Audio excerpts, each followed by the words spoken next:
नमस्कार, times now Bharat पर आपका स्वागत है। आपके साथ मैं हूं राकेश पांडे। शाम के 5 बजने वाले हैं। वक्त हो गया है देश के सबसे पसंदीदा डिबेट शो राष्ट्रवाद का। राष्ट्रवाद यानी देश से बढ़कर कुछ नहीं। कल पाकिस्तानी सीमा से सटे 4 राज्यों में मॉक ड्रिल है। सवाल है कि पाकिस्तान पर फिर कुछ बड़ा होने वाला है क्या? पिछली बार मॉक ड्रिल बोलकर ऑपरेशन सिंदूर हुआ था, इस बार क्या? ये चर्चा लोग कर रहे हैं। सवाल यह भी कि ऑपरेशन सिंदूर के जरिए सेना का पराक्रम दुनिया के सामने रखना मोदी विरोधियों को चमचागिरी क्यों लगता है? चाय बेचने वाला सिंदूर बेच रहा है, विपक्ष की ओर से कहा जा रहा। चाहता क्या है विपक्ष? करेंगे चर्चा, लेकिन पहले रिपोर्ट देखिए।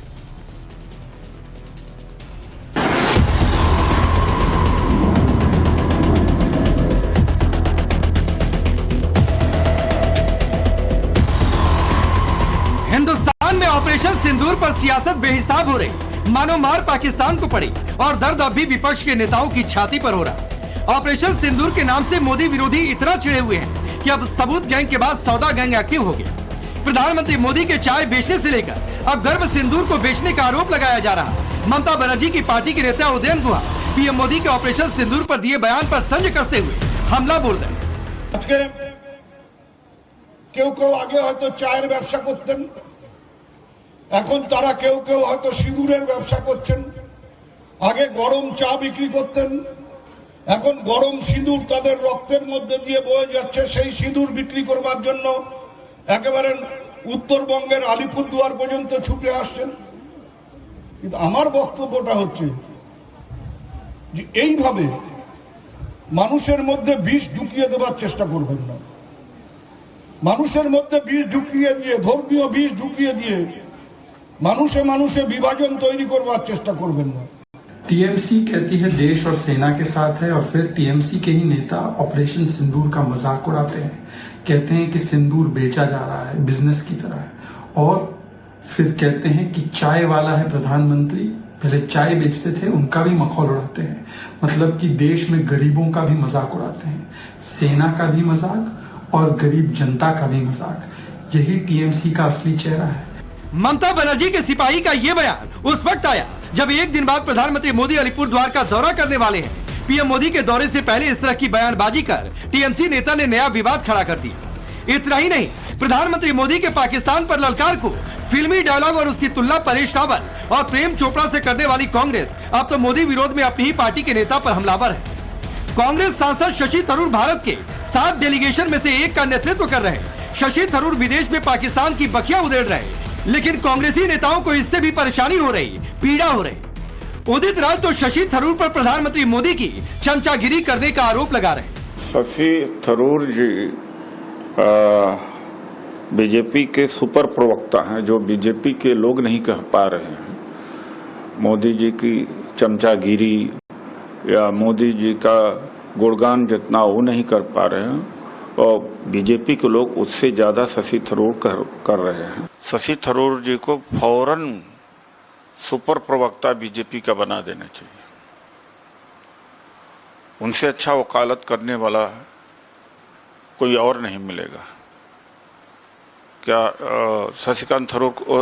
शशि थरूर को पता है कि पहले नहीं हुआ था सर्जिकल स्ट्राइक? पहले जो जो बड़े काम हुए थे सोच भी नहीं सकते मोदी जी। हिम्मत नहीं है इनकी। चीन का नाम लेने की औकात नहीं, अमेरिका की नाम लेने का औकात नहीं। बुलवा लें शशि थरूर जी इनसे। 6 शब्द आया नहीं गलवान की घटना के बाद। तो अब वो गए हैं पाकिस्तान की पोल खोलने के लिए, तो मोदी जी का गुणगान गा रहे हैं, वो भी असत्य गुणगान है। सवाल है कि क्या कांग्रेस मोदी सरकार के दौरान पाकिस्तान में घर में घुसकर सेना के शौर्य को पचा नहीं पा रहे? ऑपरेशन सिंदूर के दौरान जो सेना ने पराक्रम दिखाया, वही थरूर ने दुनिया के सामने रखा। फिर इसमें भी कांग्रेस नेताओं को कैसी पीड़ा? But what has changed in recent years is that the terrorists have also realized they will have a price to pay. On that, let there be no doubt. When, for the first time, India breached the line of control between India and Pakistan to conduct a surgical strike on a terror base, a launch pad, the Uri strike in September 2015, that was already something we had not done before. Even during the Kargil War, we had not crossed the line of control. In Uri, we did. Then came the attack in Pulwama in January 2019. This time we crossed not only the line of control, we crossed the international border and we struck a terrorist headquarters in Balakot. This time we have gone beyond both of those. We have not only gone beyond the line of control and the international border, we have struck at the Punjabi heartland of Pakistan by hitting terror bases, training centers, terror headquarters in 9 places. Operation सिंदूर पर कांग्रेस नेता अधीर रंजन इतने अधीर हो गए कि मोदी सरकार पर operation सिंदूर का credit लेने और चुनावी रोटी सेकने का आरोप लगा रहे हैं। अभी मुझे लगता है कि चुनावी रोटी सेकना शुरू हो गए हैं। ये चुनावी प्रचार की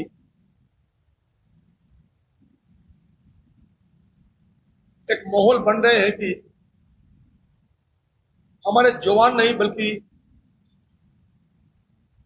सरकार के 2-3 मंत्रियों ने ये सारे ऑपरेशन, इसके पीछे मकसद यही है, बिहार चुनाव, महाराष्ट्र चुनाव और सारे देश भर में एक माहौल पैदा करना कि पाकिस्तान के खिलाफ अगर कोई कदम, ठोस कदम पे उठा सके, ये मोदी जी और ये सरकार के अलावा और कोई नहीं रही। इस बीच पाकिस्तान के साथ हुए सीजफायर पर कांग्रेस ने सवाल उठाए तो अब बीजेपी हर रोज इतिहास के पन्ने खोलकर कांग्रेस पर करारा पलटवार कर रहे हैं। आज एक बार फिर निशिकांत दुबे ने राजीव गांधी पर हमला बोला। निशिकांत दुबे ने 1987 में लिखी गई अमेरिकी राष्ट्रपति रोनाल्ड रीगन की एक चिट्ठी शेयर की और लिखा, गांधी होना आसान नहीं। ये पत्र अमेरिकी राष्ट्रपति रोनाल्ड रीगन का तत्कालीन भारतीय प्रधानमंत्री राजीव गांधी जी के द्वारा लिखे पत्र के उत्तर में 1972 के शिमला समझौते के तहत जब ये तय हो गया कि भारत पाकिस्तान के बीच किसी विवाद पर बातचीत केवल दोनों देशों के बीच होगी, कोई मध्यस्थ नहीं होगा, तो भारतीय तत्कालीन प्रधानमंत्री राजीव गांधी जी ने अमेरिकी राष्ट्रपति रीगन से पाकिस्तान से बातचीत के लिए मदद क्यों मांगी? फर्जी कांत दुबे अपनी खुद पोल खोल रहे हैं झूठ बोलने का। मैं उस लेटर को पढ़ा हूँ, राजीव गांधी जी के उस समय के प्राइम मिनिस्टर का लेटर है। अंग्रेजी आती नहीं, डिग्रियां सारी फर्जी हैं। कहीं ऐसा नहीं लिखा है कि राजीव गांधी जी के लेटर से अमेरिका से मदद मांगा गया है, कहीं ऐसा नहीं लिखा है। और गए हैं पाकिस्तान के पोल खोलने और यहाँ इंडिया के खुद ही पोल खोल रहे हैं कि हम आपस में बटे हुए हैं। इसलिए मोदी जी से कहूँगा कि फॉरेन डेलीगेशन से इस फर्जी कांत दुबे को बुला लेना चाहिए। 25 मार्च 1987 को लिखी गई इस चिट्ठी में भारत पाकिस्तान के बीच सीजफायर का कोई संकेत नहीं दिया गया है, लेकिन चिट्ठी में कहा गया है भविष्य में इसी तरह की दुर्भाग्यपूर्ण गलतफहमियों को रोकने में मदद करने के लिए हमने पूर्वी और पश्चिमी यूरोप के बीच प्रभावी प्रक्रियाओं पर कुछ पृष्ठभूमि दी है। हम आपकी और पाकिस्तान दोनों सरकारों को अतिरिक्त जानकारी दे रहे हैं जो भविष्य में तनाव को कम करने में मदद कर सकती है। अब सवाल है, मोदी विरोध के नाम पर ऑपरेशन सिंदूर को लेकर सबूत गैंग के बाद सौदा गैंग एक्टिव हो गया। सवाल ये भी है कि ऑपरेशन सिंदूर पर कौन अपना फर्ज निभा रहा और कौन सियासत कर रहा। सबसे बड़ा सवाल है, ऑपरेशन सिंदूर पर सवाल उठाकर कौन चुनावी सियासत कर रहा है। Bureau report, times now Bharat. तो चलिए आपने रिपोर्ट देखी, आपका परिचय मैं आज के मेहमानों से करवाता हूं। शाहजहां इल्मी भारतीय जनता पार्टी के नेता और प्रवक्ता, शुभ्रास्ता पॉलिटिकल एनालिस्ट के तौर पर, अजय वर्मा जी कांग्रेस पार्टी के नेता, सुषमा जी हैं शिवसेना की नेता और प्रवक्ता उद्धव गुट की, और संजय चक्रवर्ती हैं टीएमसी के नेता। आप सभी का बहुत बहुत स्वागत है। शुरुआत अजय वर्मा आपसे करता हूं। पहली बार सेना को खुली छूट दी गई, ये शशि थरूर स्वीकार कर रहे हैं, तो ये आप लोगों को चमचागिरी लग गया। इतनी जलन है, इतनी कुड़ है।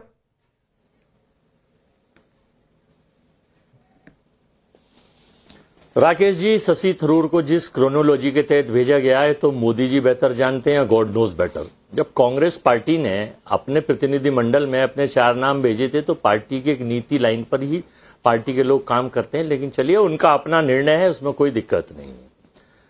लेकिन भाजपा के सबसे बड़े नेता जो विश्व गुरु हैं माननीय नरेंद्र मोदी जी, रेलवे के टिकटों पर ऑपरेशन सिंदूर टिकटों पर नाम लिखवा रहे हैं। पहले तो वो कोरोना के मौतों के सर्टिफिकेट पर, थैलों पर, राशन के थैलों पर लिखवा देते। भाई फोटो छपास की आखिर इतनी भूख क्यों है? आपको तो 194 कंट्रियों में सब लोग जानते हैं। फिर ऑपरेशन सिंदूर सेना ने करा है, ऑपरेशन सिंदूर आर्मी का है, तीनों सेनाओं के जल थल वायु सेनाओं का इसमें योगदान रहा है, देश के वीर जवानों का रहा है, शहीद हुए हमारे सैनिक। और देश के नेता प्रधानमंत्री जी सभाओं में जा रहे हैं तो ऑपरेशन सिंदूर अब जा रहे हैं बिहार में। जी सर, छपास पर मत जाइए और क्रेडिट वाले डिबेट पर मत जाइए, वरना आप लोगों ने इंदिरा गांधी और प्रधानमंत्री मोदी की तस्वीर लेकर, सीज फायर को लेकर और 71 की जंग को लेकर क्या क्या कहा। तब भी 71 की जंग इंदिरा गांधी ने नहीं लड़ी थी, पॉलिटिकल डिसीजन उनका था, जंग लड़ी थी सेना ने। और सीज फायर पर सैम मानेकशॉ नहीं चाहते थे कि अभी सीज फायर हो जाए। तो नहीं सर, मैं इसलिए बीच में आ गया कि मैंने आपसे, आपकी पार्टी के नेता ने शशि थरूर को जो उन्होंने कहा है उसे चमचागिरी करार दिया सर। तो इस पर बोलिए, अब मैं बीच में नहीं आऊंगा। चमचागिरी कैसे है?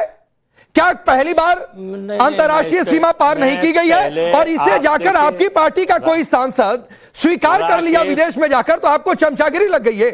इस पर बोलिए सर, मैं बीच में नहीं आऊंगा।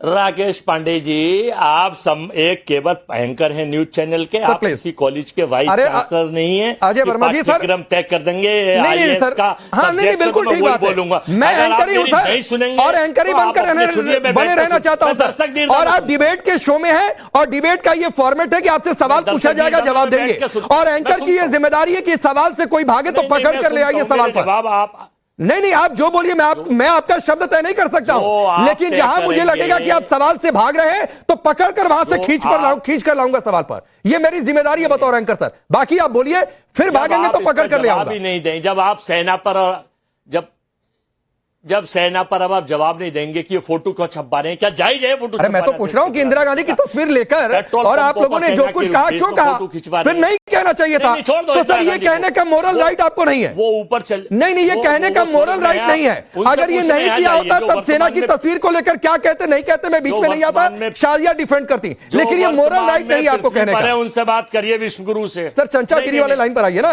क्या दिक्कत है? पूरा देश उसको डिफेंड करिए ना अजय वर्मा, मुश्किल हो रहा है डिफेंड करना।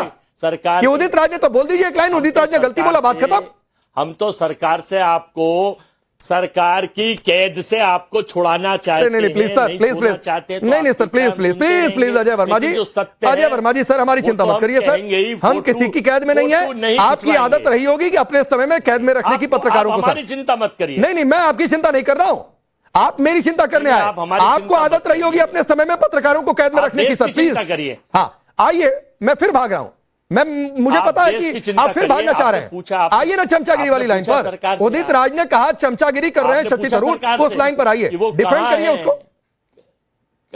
कहां है? नहीं वो सुनिए, कहां है वो 4 हत्यारे जिन्होंने सिंदूर उजाड़ा? उस सिंदूर के रक्षक आप बनने हैं, वो आज तक मारे नहीं गए, पता नहीं चला कहां से आए कहां गए। कोई पूछता है उन हत्यारों को, सिंदूर की रक्षा नहीं कर पाए, नहीं कर पाए, केवल सिवाय पॉलिटिकल एजेंडा चलाना, भाजपा द्वारा लिखित प्रायोजित कार्यक्रम को पढ़ना, वही प्रायोजित डिबेट करना। हम आ जाते हैं, अच्छी बात है, लेकिन ये एजेंडा मत। मैं कह तो रहा हूं, तो डिफेंड कर लीजिए सर, बोल दीजिए एक लाइन, उदित राज ने गलती बोल दिया शाजिया इल्मी, लेकिन ये भागे जा रहे हैं। चमचागिरी को डिफेंड करने के अलावा बाकी पिछले 3-4 मिनट में इन्होंने सब कुछ बोल दिया, बस चमचागिरी को डिफेंड नहीं कर पा रहे जो उदित राज ने कहा।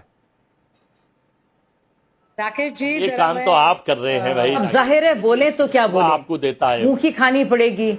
या तो ये कहना पड़ेगा कि कांग्रेस पार्टी का शशि थरूर से कुछ देना नहीं है, या फिर ये कहना पड़ेगा कि उदित राज को पार्टी से फौरन बर्खास्त कर देना चाहिए। बुरी तरह से फंस गए हैं। ऐसे दलदल में क्यों फंसे हैं ये भी जानते हैं। जब दलगत राजनीति करेंगे, खासतौर से राष्ट्रीय सुरक्षा के मुद्दे पर और पाकिस्तान और इंडिया के बीच में जो कुछ कहा हुआ है और जो कुछ सहा है हमने, और उसके बाद जो हमने कर दिखाया है, उसके खिलाफ अगर कोई भी बोलेगा, जाहिर सी बात है उसके लिए एक ही शब्द है। अब शशि थरूर क्योंकि तथ्यों के आधार पर, मनीष तिवारी क्योंकि तथ्यों के आधार पर जो कुछ भी हुआ है वो दुनिया के सामने पेश कर रहे हैं।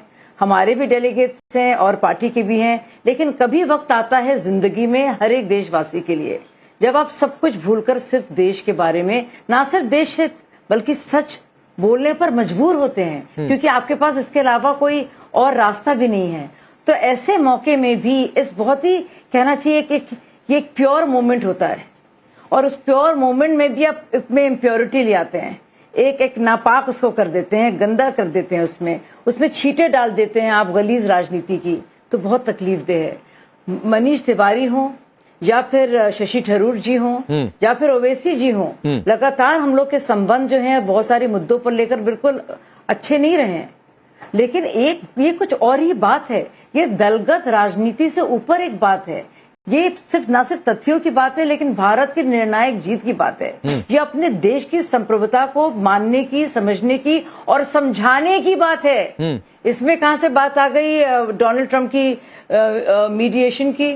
और फिर आप देखिए निशिकांत दुबे जी, मैं वही पढ़ रही थी खत जब आप बात कर रहे थे, मैं क्योंकि डिटेल में मैंने पढ़ा नहीं था। आप सोचिए कितने डिटेल में कितनी बातें राजीव गांधी जी की तरफ से रोनाल्ड रेगन जी को लिखी गई और किस तरह से बाकायदा इनवाइट किया जा रहा है उनको मीडिएट करने के लिए। मतलब हद है, उल्टा चोर कोतवाल को डांटे। उस पर तो आऊंगा मैं शाजिया, मतलब मुझे यकीन नहीं आ रहा है कि कैसे हिम्मत है कांग्रेस पार्टी की। उस पर तो मैं आऊंगा अलग से, लेकिन एक टिप्पणी शुभ्रास्ता, आप मुस्कुरा रही थी जब अजय वर्मा भाग जा रहे थे, चमचागिरी को डिफेंड नहीं कर पा रहे थे और पकड़ कर लाइए तो कह रहे कि आप किसी दूसरे का लिखा हुआ पढ़ रहे हैं। मतलब एक सांसद विपक्ष का जाकर कह रहा है कि हाँ भारत ने पहली बार अंतर्राष्ट्रीय सीमा पार कर दी, ठोक दिया। ये पहली बार हुआ है। इनको लग रहा है बीजेपी के सुपर प्रवक्ता चमचागिरी, कम से कम शौर्य पर इस तरीके की पॉलिटिक्स। आप ये देखिए तो राकेश जी की ये टिप्पणी की किसने है। राकेश जी अगर आपका हुआ हो तो जरा मैं बात बोलिए शुभ्रास्ता जी। ये टिप्पणी की किसने है? ये टिप्पणी उस इंसान ने की है जो आज तक कभी सत्ता से विमुख रहा नहीं, जिसने दशकों तक ब्यूरोक्रेसी में मलाई खाई और उसके बाद धीरे से पॉलिटिक्स में एंट्री लेकर के जो भी उनको मलाई खानी थी खाई, और अब उनको मलाई मिल नहीं रही है, उनको भाव मिल नहीं रहा है। ना तो उनके पास संप्रेषण की शक्ति है, ना तो उनके पास जनाधार ही बचा, चुनाव भी हार गए। तो ऐसे व्यक्ति का वक्तव्य हम क्यों इतना मायने भी हम क्यों दे? राकेश जी, आज शशि थरूर जी ने जो भी कहा है, इसका मतलब ये नहीं है कि वो भाजपा के प्रवक्ता बन गए और भाजपा के हर मुद्दे पर वो भाजपा के साथ हैं। ऐसा भी नहीं है। बहुत सारी ऐसी राजनीतिक लाइनें हैं जो शशि थरूर ने पहले क्रॉस की है, जो हो सकता है आगे भी क्रॉस करें, क्योंकि उनकी राजनीतिक प्रतिबद्धता किसी दूसरे पार्टी से है। पर ये कांग्रेस का आंतरिक मामला है कि वो अपने नेताओं को क्या इतनी स्वायत्तता दे सकती है कि राष्ट्र के मुद्दे पर वो बिल्कुल राष्ट्र के सेना के साथ खड़े होकर के बात करें। ये तो कांग्रेस अपनी थूथू खुद करा रही है। सोचने की बात है। आप शशि थरूर की बात कर रहे हैं, देखिए वो एक ऐसे डिप्लोमेट रह चुके हैं जिन्होंने अंतरराष्ट्रीय लेवल पर एक अपना मुकाम बनाया है, और वो आज नहीं बनाया। वो ऐसा नहीं है कि वो भाजपा सरकार के आने के बाद बनाया है। कांग्रेस ज्वाइन करने के पहले भी उनका एक वजूद था।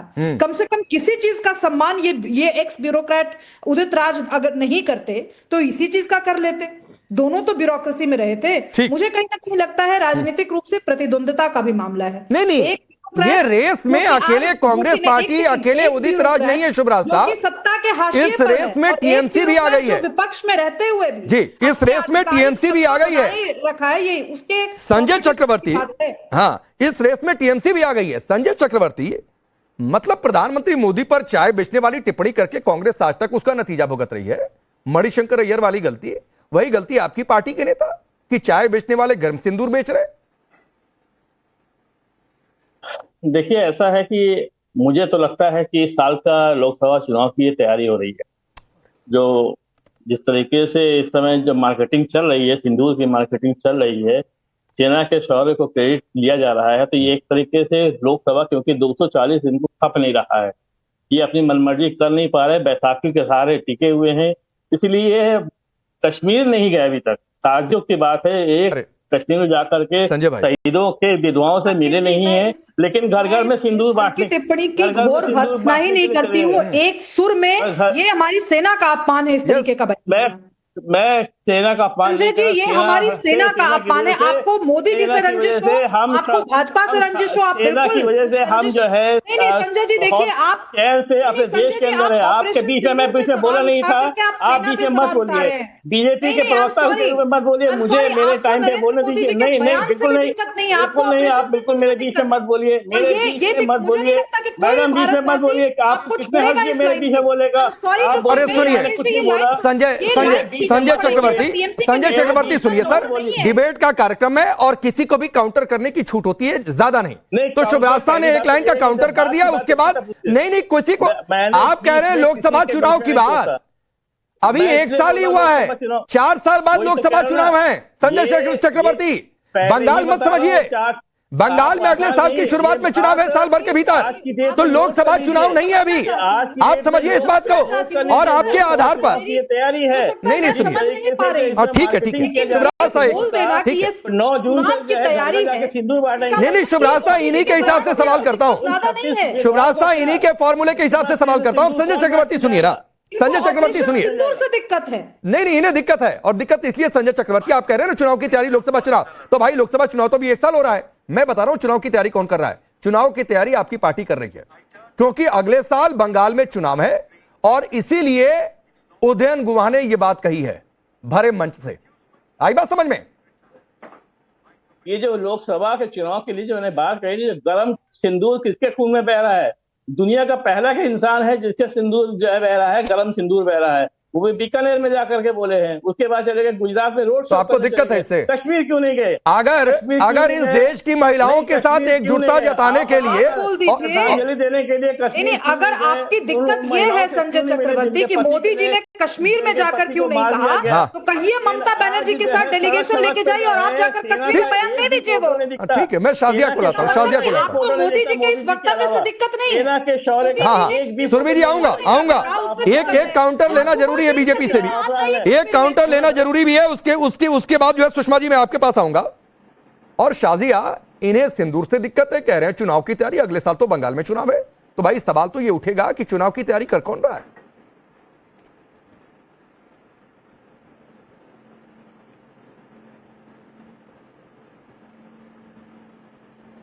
शाजिया आवाज आ रही है? जी अब आई आवाज, प्लीज अपना क्वेश्चन रिपीट कीजिए। मैं कह रहा हूं यहां संजय चक्रवर्ती कह रहे हैं लोकसभा चुनाव की तैयारी, लोकसभा चुनाव तो 1 साल हुआ, अगले साल बंगाल चुनाव की तैयारी ये खुद कर रहे हैं, घर में सिंदूर बेचने की बात कहकर, और इसे स्वीकार नहीं कर पा रहे। देखिए इतनी ज्यादा, राकेश जी मैं क्या बोलूं आपसे, आप भी जानते हैं कि इसका कुछ चुनाव से लेना देना नहीं है, लेकिन आपको याद होगा कितनी भद्दी और गंदी बात एक पूर्व गवर्नर, जो गवर्नर उस टाइम रहा था जब जम्मू एंड कश्मीर में आर्टिकल 370 था, दिखाते रहिए, सत्यपाल मलिक जी ने कही, उसको तरजीह किसने दी? उसको तरजीह नहीं, राकेश जी उसको तरजीह किसने दी? राहुल गांधी ने। सत्यपाल मलिक जी ने पूरा अपना गवर्नरशिप एंजॉय की, उसके बाद और भी जगह गवर्नर रहे, लेकिन जब गवर्नरशिप उनकी बढ़ी नहीं, यानी कि तीन टेन्योर्स करने के बाद उन्होंने कितनी भद्दी बात कही थी पुलवामा अटैक के बारे में, आपको याद होगा कि वो इलेक्शन से उन्होंने रिलेट किया था। अब इस बार इलेक्शन आसपास है नहीं, कुछ तो इल्जाम लगाना है, तो भाई साहब इस तरह की भद्दी बात बोल रहे हैं। मुझे लगता है इतनी गलीज, हल्की और ओछी बात है, हम सबकी मर्यादा के खिलाफ है। मुझे लगता नहीं है कि हमें इस तरह के लोग जैसा सोच भी सकते हैं, जो एक राजनीति में इतने जलभुन से गए हैं कि उनमें कुछ बचा ही नहीं है। तो मयार तो आप छोड़िए जो डिबेट का है, लेकिन सोचने का ढंग, भाषा शैली का अंदाज और शब्दों का चयन, मुझे उसको लेकर दिक्कत है। लेकिन मुझे लगता है इसका असर कितना पड़ता होगा जब लोग देखते होंगे। मंत्री को देखा था, क्या सोच चेहरा जो है मोदी जी के चरणों में है। मतलब आप ऐसा क्यों कहेंगे और क्यों करेंगे? इसका क्यों, इसका कोई राजनीतिक लाभ क्यों लेगा? ना तो कोई इलेक्शन है आसपास, बिहार में है उसमें भी वक्त है, तो आप क्यों चुनाव की बात कर रहे हैं? मुझे समझ में नहीं आ रहा है। और बैसाखी क्यों कहते हैं आप जानते हैं कितना गलत है कहना बैसाखी। आप जानते हैं जो दिव्यांग लोग हैं, आप इस तरह का शब्द का इस्तेमाल करते हैं, बहुत बड़ा उनके लिए अपमान है। तो थोड़ा सा तमीज से बात कीजिए, सोच समझ के बात कीजिए। भाजपा को आपको गाली बकनी आप बकिए, नहीं मैं आऊंगा। इस बात का बड़ा अफसोस है संजय भाई, मैं आऊंगा। राहुल गांधी मिले सत्यपाल मलिक से, और आप एमपी के जिन दो नेताओं की बातचीत कर रहे हैं, उन्होंने सुनी, उनमें से एक के खिलाफ एसआईटी है, पार्टी ने दोनों के बयानों को खारिज कर दिया है सर। और बार बार मैं तो उसके बावजूद ये सवाल पूछ रहा हूं कि एक्शन कब होगा। लेकिन सुषमा जी, मैंने सुना है संजय राउत पलट गए, पहले ऑपरेशन सिंदूर को फेल बताना, आप भी इसी रेस में हैं। बाला साहेब के विरासत का दावा करने वाली पार्टी भी इसी रेस में है, कैसे ऑपरेशन सिंदूर पर पॉलिटिक्स कर ले, कैसे फेल कर दिया जाए, कैसे भारतीय सेना के शौर्य को नकार दिया जाए, सिर्फ अपनी पॉलिटिक्स के लिए, पर्सनल वेंडेटा के लिए। डिबेट हो चुका है और आधे डिबेट में 3 लोग बोल गए हैं और 3 लोगों में से 3 के तीनों बीजेपी के प्रवक्ता है। एक प्रवक्ता अधिकृत रूप से है, दूसरी राजनीतिक विश्लेषक के नाम पे बीजेपी की ही प्रवक्ता है और आप एंकर होकर भी बीजेपी के ही प्रवक्ता हो। तो तीनों ने अब अपनी बात रखी है, तो मैं चाहूंगी कि जरा मैं 2 मिनट अपनी बात रखूं। यहाँ बात संप्रभुता की हो रही थी, भारत की संप्रभुता पर पहलगाम का अटैक ही भारत की संप्रभुता पर एक सवाल खड़ा करता है। 1 सेकंड मैडम सुषमा, आपको बोलने नहीं दिया जा सकता क्योंकि आप एक नेत्री नहीं है, आप एक ट्रोल हैं। आपको किसने कहा कि आप मुझे सर्टिफिकेट दें? आप जानती हैं मेरे बारे में?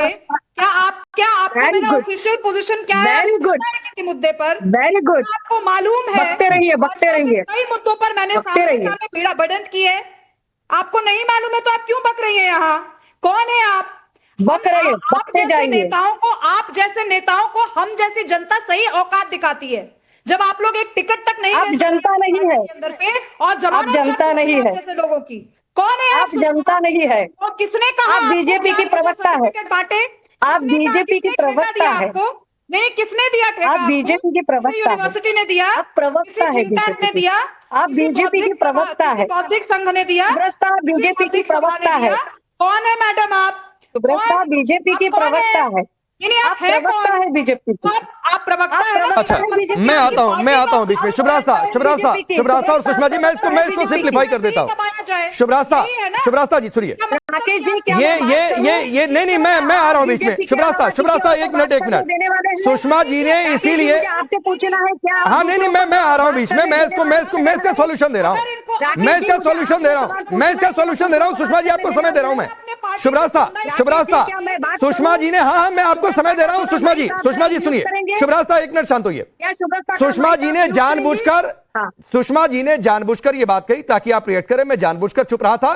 टैगिंग देना इन लोगों की पुरानी आदत है। अजय वर्मा पहले डिरेल करना चाहते थे, सुषमा जी डिरेल करना चाह रही हैं, इसीलिए वो टैगिंग देने आई। तो एक बात सुषमा जी मैं आपको बता दूं, आप टैगिंग देते रहिए, मेरी सेहत पर कोई फर्क नहीं पड़ता है। और मैं मानता हूं कि शुभरास्ता जी आपको भी लोड नहीं लेना चाहिए इनकी टैगिंग का, क्योंकि जब इनके पास जवाब नहीं होता है, तर्क नहीं होता है, तो ये टैगिंग देना शुरू करेंगे। इनको हर आदमी बीजेपी का प्रवक्ता लगेगा जो देश की बात करेगा। तो सेना के शौर्य की वकालत करना। सॉरी राकेश जी, मैं क्लियर इनके टैगिंग का लोड नहीं ले रही हूं। हाँ, मैं इनको इनकी भाषा की औकात बता ठीक है, चलिए हो गया। सुषमा जी को बोलने दीजिए। शुभरास्ता सुषमा जी को बोलने दीजिए। चलिए ठीक है। शुभरास्ता प्लीज। सुषमा जी सुनिए, मैं ठीक है। सुषमा जी टैगिंग के अलावा कुछ हो तो बोलिए, कोई बीच में नहीं आएगा। टैगिंग के अलावा कुछ हो तो बोलिए। टैगिंग के अलावा ही बोलने वाली हूँ और उम्मीद करूंगी कि आप जरा अब अगर आधा डिबेट बीजेपी के हित में और बीजेपी के फेवर में फिर आप टैगिंग करने लगी, तो कम से कम 2 मिनट सुनने। फिर आप टैगिंग करने लगे। आप बोलिए ना, मैंने कहा टैगिंग छोड़कर बोलिए, कोई बीच में नहीं आएगा। तो सुनिए, मैं इंश्योर करूंगा, टैगिंग छोड़कर बोलिए, कोई बीच में नहीं आएगा। चलिए बोलिए। शुभरास्ता चुप रहिए, शुभरास्ता शांत रहिए। शुभरास्ता प्लीज सुषमा जी को बोलने दीजिए। जहां टैगिंग करेंगे लोग बीच में आएंगे। बोलिए। भारत की पहलगाम का जो आक्रमण था वो भारत की संप्रभुता पर था, पहला अटैक था। और जो दूसरा अटैक हुआ है वह जब भारत पाकिस्तान के बीच सीज फायर की घोषणा जिन डोनाल्ड ट्रंप साहब ने की है, उनकी वजह से दोबारा हम पर हमला हुआ है। एक बात। अब दूसरी बात यह है कि पहलगाम में ना हमारे जिन लोगों ने हम पर हमला किया, उन 4 लोगों को हम पकड़ पाए, फिर भी हम शेखी बगा रहे हैं। मैडम, लोग नहीं आते। मैडम एक मिनट। जिन 4 लोगों ने नहीं, I will let you finish. लेकिन 4 लोग मत बोलिए, 4 आतंकी बोलिए। I will let you finish, but 4 लोग नहीं, 4 आतंकी बोलिए। मेरा ऑब्जेक्शन इस बात को लेकर है। जोशी जी द्वारा लिखित। अरे अजय वर्मा जी रुक जाइए भाई, अभी सुषमा जी का समय है। राकेश जी, हमारे देश की अस्मिता पर मुझे मुद्दा तो कंप्लीट करने दीजिए। हाँ, नहीं, हमारी बहनों के कंप्लीट करने दीजिए। छीना गया और मुझे मेरा मुद्दा तो कंप्लीट करने दीजिए। नहीं ठीक है, क्या रही बात, ठीक है, बोलिए सुषमा जी। शुभरास्ता प्लीज। सुषमा जी आप बोलिए। 4 लोग नहीं, 4 आतंकी बोलकर बोलिएगा। 4 लोग नहीं, 4 आतंकी बोलिएगा। रही बात अजय वर्मा जी रुक जाइए, इसके बाद आऊंगा। पाकिस्तान को बेनकाब करने की, रही बात पाकिस्तान को बेनकाब करने की, तो पाकिस्तान पाकिस्तान को बेनकाब करने के लिए हमारी टीम्स हमें अलग अलग जगहों पर भेजने की जरूरत है। पाकिस्तान को बेनकाब जब करना है तब कर लीजिए। पहले जो आप बोल रहे हो कि हमारी सेना ने तो बहुत अच्छा काम किया, लेकिन हमारी सेना में कर्नल सोफिया कुरैशी जी का जिन्होंने इस तरह से अवहेलना करने की कोशिश की, उस विजय शाह का आप इस्तीफा कर्नल सोफिया कुरैशी इस देश का मान सम्मान अभिमान है और उनके खिलाफ विजय शाह को जो आप इशारा कर रही हैं, आपसे सवाल संजय राउत पर पूछा। सुषमा जी सुनिए, मैडम सुनिए, आपसे सवाल संजय राउत पर पूछा था, आप विजय शाह के पीछे जाकर छिप गई। संजय राउत पर बोलने में डर लगता है क्या? पार्टी एक्शन ले लेगी आप पर? लाइए जरा सुषमा जी को फिर से, सुषमा जी को लाइए जरा फिर से। ये नेटवर्क बहुत उनका गड़बड़ हो रहा है। लेकिन एक बात शुभ रास्ता, 4 लोग मतलब कॉमन सेंस में भी 4 लोग कैसे बोलेंगे? आतंकी को नहीं बोलने में दिक्कत हो रही है क्या? फिर उसके बाद क्या इतने शब्दों का ध्यान नहीं रखना चाहिए?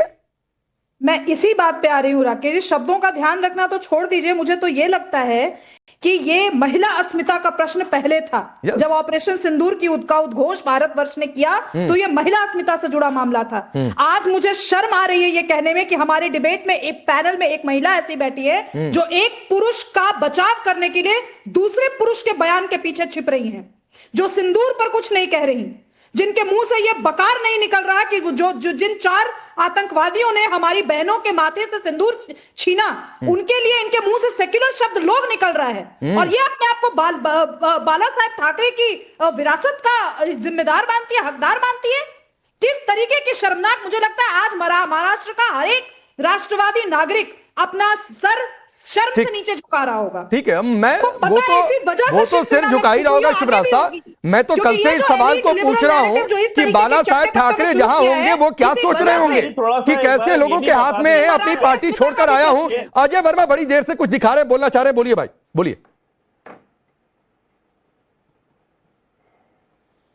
सिंदूर ऑपरेशन, फोटो आर्मी के जनरल साहब, रेल के टिकटों पे फोटो, इस पे महिलाएं हमारी पत्रकार नहीं बोलेंगी, इस देश की सरकार से सवाल नहीं करेंगी, इनके मुंह में दही जम जाएगा। पेट्रोल पंप पर सेना के शौर्य को अपमान करने का काम सरकार की आड़ में छिपती है ये। और किसी सुन लीजिए, वो 4 हमारी बहनों के सिंदूर जिन हत्यारों ने, आतंकवादियों ने, जिन खुकार आतंकवादियों ने उजाड़े, उन पे सवाल नहीं पूछेंगी कि वो कब मरेंगे। इनकी घर की महिलाएं भी नहीं पसंद करती है यहाँ बैठ के। तो राकेश पांडे सुनो, किसको बोल रहे हैं? शहजाद पूनावाला प्रवक्ता बन गए। सुनिए ना अजय वर्मा सुनिए, ये किसको लेकर पर्सनल हो रहे हैं? आप प्रवक्ता आपको मेरे घर की दहलीज के भीतर घुसने की इजाजत किसने दी? किसने दी? इस तरह के बदतमीज लोगों को घर से बाहर जब चपलिया कर हटाया जाता है, बनेंगे या नहीं? आपको किसने हक दिया कि आप मेरे घर की दहलीज लाएंगे? आपको प्रवक्ता नहीं बना अजय वर्मा? कौन है आप? ये महिलाएं कितनी देश को शर्मांकित कर रही हैं।